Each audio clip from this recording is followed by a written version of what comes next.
अभी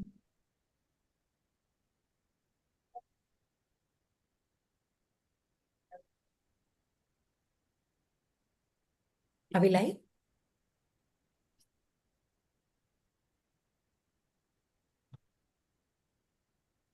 Right. Hi, everyone, and I welcome you all to this amazing session that I have, PW Medit has brought for you. And I have with me a very, very special guest. I have Dr. Raj with me, who's from AIMS Delhi, and he secured the amazing rank of 79 in the INI November attempt. So, हम इनसे बात करेंगे, and I'm sure you've joined us because, like I had told you, real life rankers की real life stories and strategies को समझेंगे. So, first of all, Raj, huge congratulations are in order. Double digit rank तो मजाक नहीं होती है. Even though you are from AIMS Delhi, तो आदत सी होगी आपको. Thank you so much ma'am. Although आदत तो नहीं है, पर या हमारे सीनियर्स डबल डिजिट रैंक लाते ही है, तो उनका गाइडेंस रहता, सपोर्ट है, तो यस हम मोटिवेटेड तो रहते ही है। एम्स दिल्ली में घुसने वाले बच्चे नीट यूजी के टाइम से डबल डिजिट रैंक्स ही देखते हैं, राइट? यस तो तो were you expecting this when you went for the exam, या आपको था कि ये सब? नहीं मैम, एक्सपेक्टेशन तो नहीं थी, हाँ. क्योंकि ये फर्स्ट अटेम्प्ट है एंड इंटर्नशिप इंटर्नशिप ऑनगोइंग है। तो या. पर ये था कि मैक्सिमम जो मैं अपना एफर्ट्स दे सकता उतना देना था मुझे। एंड मैंने सोल्व भी नहीं किया था रिकॉल आफ्टर एग्जाम, क्योंकि मैं 1 वीक ब्रेक लेना चाहता था। अगर हाँ. सोल्व कर लेता and less number of questions correct होते तो मुझे पढ़ाई स्टार्ट करनी पड़ती है, मुझे कोई स्ट्रेस नहीं लेना था। इवन आफ्टर, मतलब जो लोगों ने सोल्व किया है, जो बोल रहे थे कि 160 करेक्ट है, उनको भी स्ट्रेस था कि कितना रैंक आएगा। तो मैंने कहा क्यों, 1 वीक तो मैं ब्रेक ले रहा हूँ, उसके बाद रिजल्ट आएगा, वो देखा जाएगा। एंड एड्स वाले सब कुछ अपना टाइम से पहले ही कर देते हैं, तो उन्होंने एकदम से एक हफ्ते के अंदर रिजल्ट निकाल के आपको पूरा खुश कर दिया कि अब तो ब्रेक ही है. करेक्ट. अभी यस कौन सी पोस्टिंग चल रही है आपकी, since you are in internship? Ma'am, मेरी अभी सर्जरी पोस्टिंग चल रही है एंड इसके बाद बस पीडियाट्रिक्स बची है। Oh, nice nice. अब तो that is a short posting. Pediatrics is short posting होता है, मेन होता है दिल्ली में? नहीं, हमारे लिए 1 मंथ होता है। 1 मंथ है. चलो, ग्रेट, कंग्रेचुलेशंस फॉर दैट. अच्छा, जो अभी आपके जूनियर्स भी सुन रहे होंगे, and a lot of your juniors must be looking up to you. जैसे आपने बताया कि हम अपने सीनियर्स को देखते थे, अब आपको लोग देखेंगे. तो ये जो आपके जूनियर्स हैं, इनको आप इंटर्नशिप पॉइंट ऑफ व्यू से क्या एडवाइस देना चाहते हो कि आपने इंटर्नशिप में जो तैयारी करी उसमें पोस्टिंग हम्म। के अकॉर्डिंग आपने अपनी तैयारी को कैसे मॉड्यूलेट किया? पोस्टिंग के अकॉर्डिंग, लाइक मेरी पोस्टिंग बैच बी थी, तो हमारा ऐसा रहता है, शुरू में मेरी चिल पोस्टिंग्स आ रही थी सारी, एंड अच्छा. 5 महीने तक। एंड उसके बाद से थोड़ा सा हेक्टिक पोस्टिंग स्टार्ट हुआ था। एंड मेन तो जो है जुलाई, अगस्त एंड सितंबर में हमारा विलेज पोस्टिंग रहता है कम्युनिटी मेडिसिन का, एंड वो हमारा सबसे ज्यादा हेक्टिक रहता है। तो मेरा यह था कि शुरू में तो मैंने 4-5 महीने में जो मेरा मुझे रिवीजन, मैंने टारगेट रख लिया था कि मेन नोट्स में कंप्लीट नहीं कर पाऊंगा विथ हम्म. Ongoing internship. तो पहले तो ये टारगेट रखना है कि तुम्हें कितना पढ़ना है। लाइक काफी लोग ये कहते हैं फर्स्ट सेकंड ईयर इम्पोर्टेंट है आईएनआई सेट के लिए, पर हाँ. तो उसके लिए मेन नोट्स रीड करने चाहिए, पर मेरे पास उतना भी टाइम नहीं था। हम्म. एंड तो मैंने बस मेन रिवीजन नोट्स एंड उस पर ही फोकस किया था, एंड एमसीक्यू सॉल्विंग पे। तो शुरू में मैंने 4-5 मंथ्स देखकर अपना revision notes and PYQ solve किए। उसके बाद मैं रेट्रोग्रेड करता था कि क्वेश्चन सोल्व करता हूँ, देन नोट्स में से रिवाइज करता हूँ। ये तो मेरी ये जो मेन स्ट्रेटेजी थी। एग्जाम से पहले वाले कुछ महीने में आपकी हेक्टिंग पोस्टिंग आ गई, तो हाँ। ये कैसे आपने मैनेज किया फिर? Because I think this is what the students would like to take away from your interview. Yes ma'am. हुआ यूँ कि जब मेरी एक्टिंग पोस्टिंग स्टार्ट हो गई, तो हम्म. मैं दोनों मैनेज नहीं कर पा रहा था कि MCQ solving and along with जो नोट्स का रिवीजन करना मल्टीपल टाइम्स। तो हम्म. डाउट तो था कि मैं एमसीक्यू सॉल्व करूँ या मल्टीपल टाइम रिवीजन पर ध्यान दूं, क्योंकि दोनों एक साथ नहीं मैनेज हो रहा था। पर हम्म. मैंने फिर बहुत लोगों से बात की, सीनियर्स से, and उन्होंने बोला कि एमसीक्यू सॉल्विंग ही मेन है। तो मैंने एमसीक्यू सॉल्विंग पे फोकस किया। बीच में डाउट भी होता था कि अच्छा. एमसीक्यू सोल्विंग की वजह से कुछ कुछ चीजें मैं भूल रहा हूँ जो मैं नोट्स में एक्स्ट्रा लिखी होती है। Exactly. एंड एमसीक्यू से, पर एक बेनिफिट ये था कि एमसीक्यू जो मैं सोल्व कर रहा हूँ वो मेरी मेमोरी में एकदम चिपक गया, मतलब मैं उसको फिर भूल नहीं पाऊंगा, वैसी चीज हाँ. हो गई, उसको रिवाइज करने की भी अप्लाई कर जरूरत नहीं दिया ना रहेगी। नॉलेज को. हाँ। करेक्ट. हाँ. तो मैंने उसके साथ मैंने, मतलब हेटिंग पोस्टिंग के साथ मैंने एमसीक्यूज ही मेनली सोल्व किए। एंड उसके बाद भी मेरा मतलब जीटी स्कोर था वो इम्प्रूव नहीं हुआ था, उतना ही था, स्टक रह गया था। तो हेक्टिंग पोस्टिंग जैसे ही सितंबर में खत्म हुई उसके बाद मैंने एक बार रिवीजन कर लिया वापस रिवीजन नोट्स का। एंड उसके बाद से फिर अराउंड 12 to 15 डेज तक मैंने डेली जीटी दिया एंड ट्राई किया कि एक ही दिन में मैं सोल्व कर पाऊँ, एनालाइज हाँ कर पाऊँ पूरी जीटी को। एंड हाँ जीटीस में भी जो वीक सब्जेक्ट्स है नीचे मेरे नीचे वीकेस्ट सब्जेक्ट आते थे, लोअर 3 सब्जेक्ट्स, उस पर हाँ थोड़ा ज्यादा फोकस करता था। तो ऐसे ऐसे धीरे धीरे मैं इम्प्रूव करता गया एंड लास्ट में 10 डेज में 11 डेज में वापस एक बार रिवाइज किया रिविजन नोट्स एंड हाँ देन फाइनल एग्जाम। करेक्ट। तो I will go back to वो आपका हेक्टिक पोस्टिंग वाला पीरियड। तो आप अपने जूनियर्स को क्या बोलना चाहते हो कि जब हेक्टिक पोस्टिंग चल रही है तब वो शेड्यूल, आपका हाँ। शेड्यूल दिखता कैसा था? मतलब आपने बोला एमसीक्यू, तो आप कितने एमसीक्यू लगा रहे थे, या सब्जेक्ट वाइज लगा रहे थे, या पीवाई क्यूज उठा रहे थे? कौन से एमसीक्यूज को आप टाइम दे रहे थे हेक्टिक पोस्टिंग्स में? मैं एमसीक्यूज मेनली मैंने पीवाईक्यूज तो जैसे बताया कि शुरू में 5 मंथ्स में जब मैंने सिलेबस खत्म किया रिवीजन नोट्स एक बार, तो उस टाइम पीवाईक्यूज मैंने कर लिए थे। तो करेक्ट। अब मैं रैंडम एमसीक्यूज लगाता था कई बार, जो वीक सब्जेक्ट्स है उसके कस्टम मॉड्यूल बना के 50 या 100 का, या फिर अच्छा। कई बार ऑल सब्जेक्ट्स एक साथ कस्टम मॉड्यूल्स लगाता था, सोल्व करता था। एंड कस्टम मॉड्यूल्स करने मतलब मैं यूजुअली 50 एमसीक्यूज पर डे मान लो इतना कर पाता था, क्योंकि तो करना ही है। मैं एमसीक्यूज के साथ उस टॉपिक को वापस नोट्स में जाके देखता भी था। मतलब ऐसा नहीं कि एमसीक्यू आता उसका आंसर आता ठीक है, मतलब व्हेन आई थॉट कि मतलब कि अगर तुम बस एमसीक्यू देख रहे हो आंसर देख रहे हो तो वो एग्जैक्ट रिपीट नहीं हो रहा ना एग्जाम में। तो मैं हाँ एमसीक्यू देखता था उसका आंसर है, पर मेन रिवीजन नोट्स में जाके मैं देखता था कि उस टॉपिक में ऐसे भी कुछ चीज होगी जो ग्रेडिंग है, लाइक जो वो मैं बार बार भूल जाता हूँ, तो वो मैं बार करेक्ट। बार ऐसे रिवीजन करता रहता था एमसीक्यूज के साथ। तो तो जो वैसे एमसीक्यू हाँ। में बाकी तीन ऑप्शंस होते हैं, वो टॉपिक भी पढ़ते थे जाके, या सिर्फ जो क्वेश्चन पूछा है उससे रिलेटेड टॉपिक हाँ करते थे? नहीं, लेट से बालडक इंजरी का कोई क्वेश्चन आया एंड बहुत इजी क्वेश्चन था तो मैंने सोल्व कर दिया, पर मुझे पता है कि बालडक इंजरी में जो स्ट्रासबर्ग क्लासिफिकेशन है वो हर बार भूल जाते हैं लोग एंड ऐसी चीजें, तो वो मैं सीधा नोट मेन रिवीजन नोट्स में खोल ही लेता था कि चलो वापस रिवाइज कर ले। तो ऐसी चीजें जो है ना बार बार भूल जाते वो मल्टीपल टाइम रिवाइज होती गई एमसीक्यूज के साथ, हम्म। एंड इससे मुझे ज्यादा हेल्प हुई आई थिंक। अच्छा, आपने बोला कि लास्ट के 14 डेज में जैसे आपकी हेक्टिक पोस्टिंग छूटी, आपने लगातार 10-12 दिन जीटी दिए। आपने हाँ। सबसे पहला जीटी कब दिया था, याद है? सबसे पहला जीटी मैंने जैन में दिया था।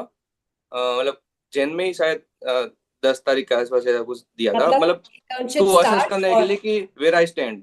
हाँ, मतलब आपने प्रिपरेशन स्टार्ट जो करी, और इंटर्नशिप स्टार्टेड इन जनवरी। हाँ यस। जैसे ही इंटर्नशिप शुरू हुई और आपकी तैयारी शुरू हुई फुल फोर्स में, आपने जीटी से ही शुभारंभ किया, हाँ? यस। क्या स्कोर था उसमें, क्या रैंक थी, कुछ याद है? तो कुछ 115 आसपास करेक्ट थे, रैंक वगैरह तो अच्छा। याद नहीं, तो ऐसा हम्म। कुछ था। तो फिर वहां से पिकअप आपका जीटी का स्ट्रैटेजी क्या रहा? उसके बाद कितने जीटी देते थे आप? उसके बाद तो मतलब महीने में एक या 20 दिन में एक उस टाइप का रहता था। हाँ। फिर बीच में मैंने कुछ एक आध वीक ऐसे ट्राई किया था अल्टरनेट, पर हम्म। उसमें फिर सोल्व में नहीं कर पाता था या मुश्किल से सोल्व हो रहा तो बिल्कुल पढ़ाई नहीं हो रही, और कुछ में मतलब नोट्स नहीं देख पा रहा हूँ, ये सब चीजें हो रही थी तब। मतलब जीटी मेरा फिर अराउंड 15 डेज में एक ऐसे देने का ट्राई कर रहा था बीच बीच में। तो टोटल तो मैंने 25 से 30 जीटीस दी है मैंने ओवरऑल टोटल पीरियड में अपने टोटल, क्योंकि लास्ट में मैंने 12-15 जीटी एक साथ दे दी इसलिए। अच्छा, हाँ, नाइस। तो बेसिकली बात यह है कि सिर्फ जीटी देना नहीं, जीटी को एनालाइज नहीं कर पा रहे हो तो जीटी को देने का फायदा नहीं है। तो यस आपको मैम। उस हिसाब से मैनेज करना है जीटीस को कि उतना दो जितना आप एनालाइज कर सको, उससे वीक सब्जेक्ट आइडेंटिफाई कर सको, हाँ। फिर उन वीक यस। सब्जेक्ट पे आप काम कर सको। तो अच्छा, आपने हाँ। जब एनालाइज किया तो आपका वीक सब्जेक्ट क्या था? कौन से वीक सब्जेक्ट्स थे आपके? मेरे वीक सब्जेक्ट ये फर्स्ट ईयर में एनाटॉमी एंड ओप था। यूजुअली इसमें मैं स्ट्रगल करता था, तो कभी फिर कभी ऑर्थो या होता था ऐसे। इसके लिए स्ट्रैटेजी क्या बनाई फिर आपने? ये आपको मैंने स्ट्रैटेजी है कि फाउंडेशन स्ट्रांग नहीं थे, या रिवीजन में इग्नोर हो रहे थे, या सिली मिस्टेक्स हो रही थी? नहीं मैम, सिली मिस्टेक्स तो नहीं, मतलब मेरे कॉन्सेप्ट्स ही कम थे शायद, क्योंकि ओप्था में भी हमें इतना एक्सपोजर नहीं होता है। एंड जो एनाटमी है फर्स्ट ईयर में मैं इतना अच्छा पढ़ा नहीं हूँ, तो इसलिए एनाटमी में भी कॉन्सेप्ट्स अच्छे नहीं थे। तो हाँ मैंने ये सुधा सुधा मैम के लेक्चर्स देखे थे हाँ ओप्था के लिए। तो उससे मेरे कंसेप्ट है अच्छे हुए थे। एंड एनाटमी में भी डॉक्टर प्रदीप सर है जो 3D मॉडल्स के साथ पढ़ाते हैं, तो then it's easier to grasp. तो आपने सो बेसिकली और सेइंग कि अगर फर्स्ट ईयर में कर लिया होता कॉन्सेप्ट स्ट्रॉन्ग तो फिर या 7 भी वो तो होती ना। यस, पर वो तो ऑब्वियसली मतलब ड्यूरिंग एमबीबीएस पर अगर आप अच्छे से पढ़ाई करो तो बेनिफिशियल तो है ही ऑफ कोर्स, पर ऐसा भी नहीं है कि अगर आपने नहीं पढ़ा तो आप नहीं कर सकते। हाँ करेक्ट। तो आपने कब शुरू करी थी अपनी तैयारी वैसे, अगर INICT पॉइंट ऑफ व्यू से तैयारी? आईएनआईसीईटी पॉइंट ऑफ व्यू से इंटर्नशिप, तो आपने थ्रू आउट MBBS ध्यान लाइक नहीं थ्रू आउट एमबीबीएस मैंने फर्स्ट सेकंड ईयर तो चिल मारा है सिंगल, दिया? इतने अच्छे से मैं नहीं पढ़वाया। एंड ड्यूरिंग एमबीबीएस में पूरे 4 साल में एवरेज, हम्म। एंड तो उसके बाद तो फिर इंटर्नशिप स्टार्ट हो गई। एंड फिर फाइनल एग्जाम्स के बाद, क्योंकि फाइनल एग्जाम के लिए कुछ कुछ क्वेश्चन हम जो स्टैंडर्ड बुक से उससे भी पढ़ते हैं वैसा। एंड फाइनल एग्जाम्स के बाद प्रॉपरली मैंने आईएनआईसीईटी के लिए प्रिपरेशन स्टार्ट किया था रिवीजन नोट से। थर्ड ईयर में जब आपने अपनी प्रिपरेशन शुरू करी तो आप प्री फाइनल सब्जेक्ट्स कर रहे थे या फिर फर्स्ट सेकंड ईयर उठाया आपने पीछे से? नहीं, थर्ड ईयर में मैंने फर्स्ट सेकंड ईयर नहीं उठाया था। हम्म। थर्ड ईयर में बस थर्ड ईयर के एंड फाइनल के सब्जेक्ट्स ही उठाए थे। तो फर्स्ट सेकंड ईयर ऐसे भी मेरा इसलिए वीक रहता था। एंड देन इंटर्नशिप में जब मैंने प्रिपरेशन स्टार्ट की तब मैंने फर्स्ट सेकंड ईयर से स्टार्ट किया था, मतलब उसके लिए थोड़ा ज्यादा टाइम डिवोट किया। एंड उसके बाद मैं final year and pre final year. Correct correct. तो इसमें आपको फायदा ये हुआ कि प्री फाइनल एंड फाइनल आपने उसके साथ साथ कर लिया। तो वो जो स्टार्टिंग के 4 महीने थे उसमें आप first second years basic sciences को आप ध्यान दे पाए। क्योंकि INICT तो सब हम बोलते ही हैं कि first second year heavy and AIIMS loves it's basics. तो यस। आई मीन जो जो स्टूडेंट सुन रहे हैं और जिनका बेसिक्स अभी छूट भी गया है, बिकॉज मोस्टली टॉपर्स जो बात कर रहे हैं वो बोल रहे हैं कि हमने सेकेंड ईयर में शुरू कर दिया था, फर्स्ट सेकेंड ईयर में भी हमने मेन वीडियोस देखे थे, आराम आराम से हम पढ़ रहे थे। तो उसमें से कुछ बच्चे थोड़ा सा टेंशन में आ गए जिनका अभी सेकेंड ईयर खत्म हो गया है कि अरे हमने तो नहीं किया। So I mean your an example कि अगर नहीं भी किया तो जब जागो तब सवेरा, उसी दिन से शुरू कर दो। तो अभी एटलीस्ट थर्ड ईयर और फाइनल ईयर अपना ऐसा कर लो कि इंटर्नशिप में फिर आप फर्स्ट सेकेंड ईयर पे फोकस कर सकते हो। अच्छा, एक जब हम इससे पहले भी बात कर रहे थे राज, तो आपने मुझे एक बड़ी इंटरेस्टिंग बात बताई। आपने बोला कि ये आपका November attempt was not your main focus attempt दिमाग में। आपको लग रहा था कि यस इंटर्नशिप मैम। साथ है और मैं बस तैयारी कर रहा हूँ और मैं अपना फुल दूंगा नेक्स्ट ईयर मई में। अभी नहीं भी होगा तो हाँ। अगला मई में हो जाएगा। मुझे यस ऐसा मैम। लग रहा है कि दैट इज द रीजन कि आपने more than expected exceptional perform कर दिया। क्योंकि यस जो मैम। एग्जाम डे का मेंटालिटी या मेंटल गेम है वहां पे आप रिलैक्स थे। क्योंकि आपको बस ये था कि मैंने तैयारी कर ली है और अब उसको अप्लाई करके देख लेता हूँ so that I can do better next time. So क्या आपको लग रहा है कि it help you? Yes ma'am, ये that could be a reason, क्योंकि ऑफ कोर्स एग्जाम से एक दिन पहले तो मैं बहुत स्ट्रेस में था। पर क्योंकि मैंने सोचा था कि इतना रिवीजन कंप्लीट करना करके जाना, पर वो कंप्लीट हुआ नहीं। एंड ऑफ कोर्स ये कभी कंप्लीट ना होने वाली पढ़ाई है, नेवर एंडिंग है ये। तो फिर मैंने अपने फ्रेंड से बातचीत की वगैरह, तो फिर मेरा मूड ठीक हो गया। फिर रात को जल्दी सो गया एंड फ्रेश होकर सुबह उठा, एकदम फ्रेश था। बिल्कुल भी हम्म। टेंशन नहीं ले रहा था, स्ट्रेस नहीं ले रहा था। बस यही प्लानिंग कर रहा था कि जैसे एग्जाम खत्म खत्म होती है, कुछ मजे करने हैं, ट्रिप में जाना है, तो इससे इससे मैं थोड़ा रिलैक्स फील कर रहा था कि हाँ। एग्जाम अभी बस खत्म हो रही है तो कुछ टाइम तो ब्रेक मिलेगा एटलीस्ट। पर एग्जाम में भी यही हुआ कि 50 क्वेश्चन के 4 सेक्शन जो आते हैं, तो फर्स्ट सेक्शन में ही मेरे 7 क्वेश्चन छूट गए। अच्छा। यूजुअली टॉपर के तो 195 अटेम्प्टेड होते हाँ हैं या करेक्ट। 200 सारे अटेम्प्टेड होते हैं, तो 191 मैंने टोटल अटेम्प्ट किए। हाँ। तो फर्स्ट सेक्शन में ही 7 क्वेश्चन छूट गए कि मैं ना फर्स्ट राउंड में जब क्वेश्चन पढ़ता हूँ तब अगर लग रहा है कि इसमें से 3 ऑप्शन बच रहे हैं या फिर क्वेश्चन में कोई हवा नहीं लग रही है, 2 ऑप्शन जब तक मैं रूल आउट ना कर पाऊँ तब तक मैं तुक्का नहीं मारता।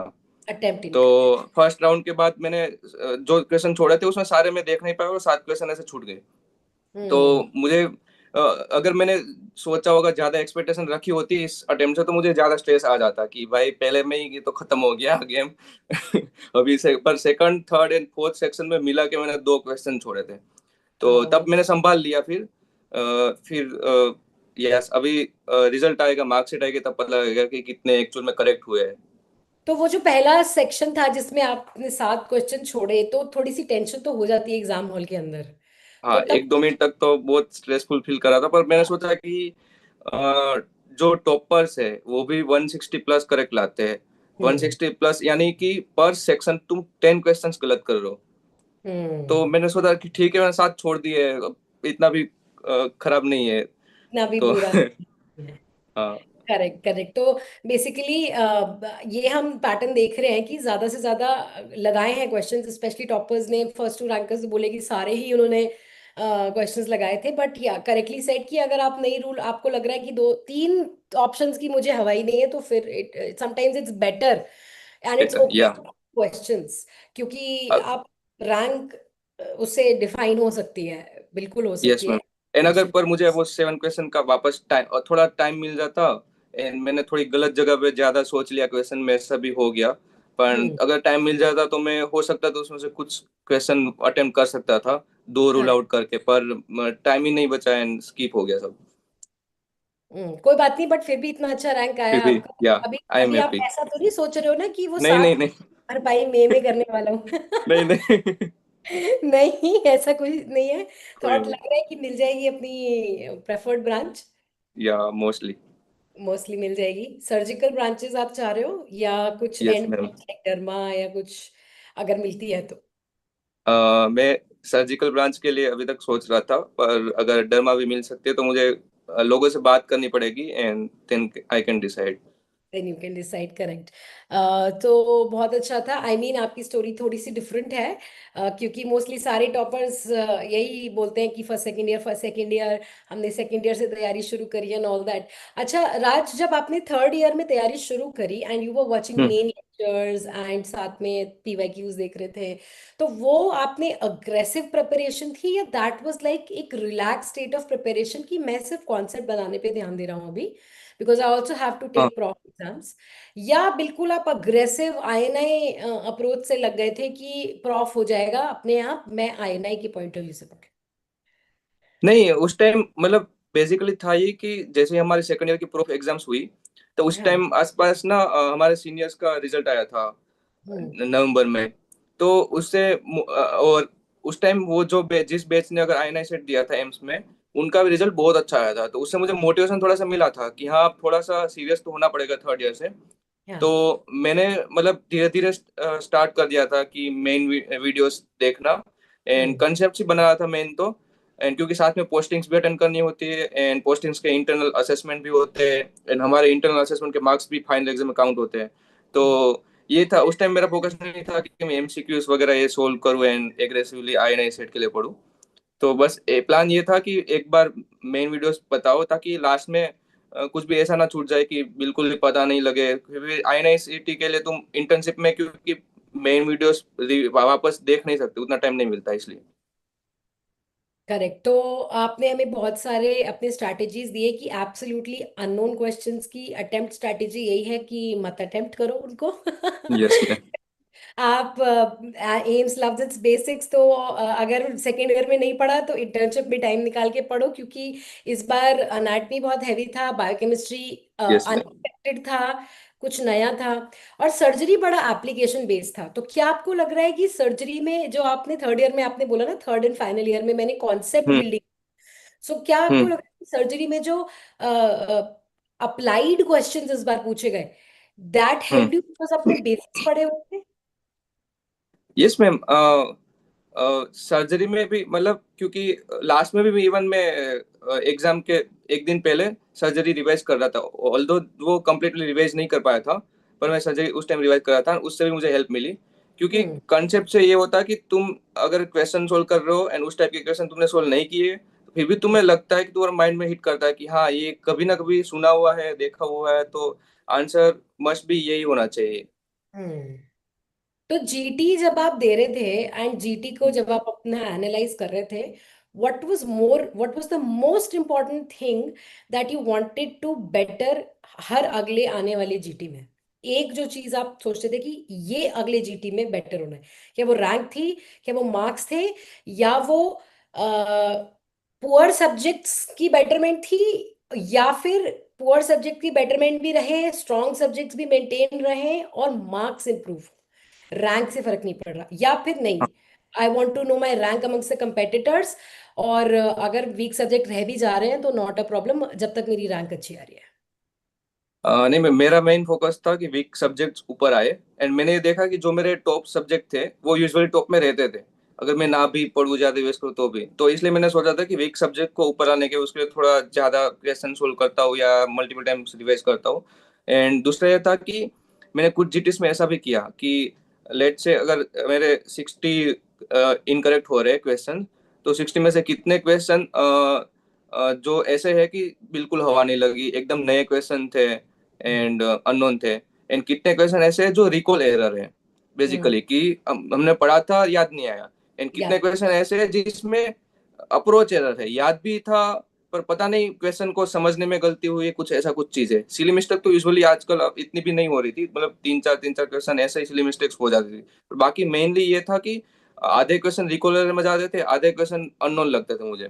तो ये हम्म। दिक्कत हो रही थी, तो उस हिसाब से मैं ना सब्जेक्ट वाइज थोड़ा सा चेंज करता था स्ट्रेटेजी कि इसमें मुझे ये करने की जरूरत है। उस हिसाब से अगर अप्रोच एरर लग रही है तो थोड़े ज्यादा एमसीक्यू सोल्व करो, हम्म। अननोन लग रहा है तो थोड़ा सा रिवीजन नोट से पढ़ो, एंड थोड़ा सा और डीप में कुछ टॉपिक्स अगर पढ़ने हैं तो तुम मेन नोट से पढ़ सकते हो, वैसे type.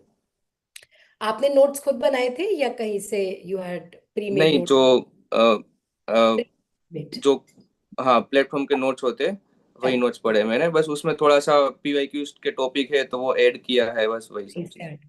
Okay, okay. So, congratulations, Raj, for this very great rank और बड़ा अच्छा इंफॉर्मेटिव सेशन था आपका। मुझे लगता है कि करंटली जो इंटर्नशिप में स्टूडेंट्स हैं वो बहुत बेनिफिट करेंगे इस सेशन से, बिकॉज इंटर्नशिप के दौरान की स्ट्रैटेजी नई लोग बताते हैं। मोस्टली लोगों का सेकंड अटेम्प्ट होता है या लाइक दैट, जिसमें वो फुल फोकस घर पे बैठ के पढ़ रहे होते हैं। You have also told me कि जब आपको लगा कि बिल्कुल मेरा लास्ट लेग रह गया और आप मुझे पुश करना है, तो आप घर चले गए थे इंटर्नशिप छोड़ के। Yes ma'am. So I think बिना फोकस के तो हो नहीं पाएगा, तो आप लोगों की मर्जी है। आप इंटर्नशिप को बहाना बनाना चाहते हैं या आप डिस्पाइट हेक्टिक पोस्टिंग के भी इस चीज पे आप सक्सेस पाना हम्म। चाहते हैं। आज इज अ लिविंग एग्जाम्पल कि एग्जाम से जस्ट पहले उनकी सबसे ज्यादा हेक्टिक पोस्टिंग थी, but he did make the most of it. बजाय कि ये सोचने के कि अब तो मैं मेरा कुछ नहीं हो सकता, वो गिव अप कर दे, उन्होंने सोचा कि इस टाइम में मैं बेस्ट क्या कर सकता हूँ। तो he started solving MCQs and started focusing on MCQs. So yes ma'am, आप। इवन इवन मेरे सीनियर ने भी मुझे यही कहा था कि मैंने जब मेरी इंटर्नशिप स्टार्ट हुई और मेरी बैच ऐसी थी कि जिसमें से ज्यादा लोग अच्छा स्कोर नहीं कर पा रहे, तो क्योंकि मेरी हेक्टिक पोस्टिंग आई नहीं के पहले 3 मंथ्स आ रही है, तो मतलब मुझे सीनियर ने ये कहा था कि देख, रिजल्ट आता ना तब कोई एक्सक्यूज नहीं दे सकता कि मेरी ये इंटर्नशिप की बैच खराब थी या वो था ये वो इसलिए मुझे मैं मोटिवेटेड था। पर थोड़े बाद में कभी कभी लो फील भी होता था कि मार्क्स टक हो गए, पर then finally I did it.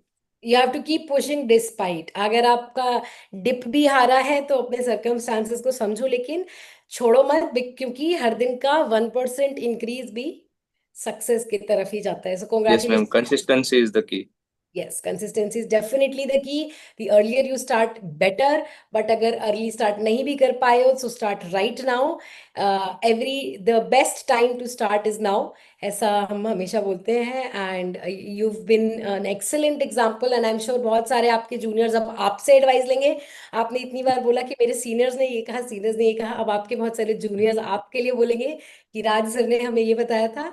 So, welcome to the team, welcome to the fraternity. You'll also be a specialist now. Really keen to know कि आप क्या choose करते हो, and stay in touch and all the best. Thank you so much ma'am. Thank you.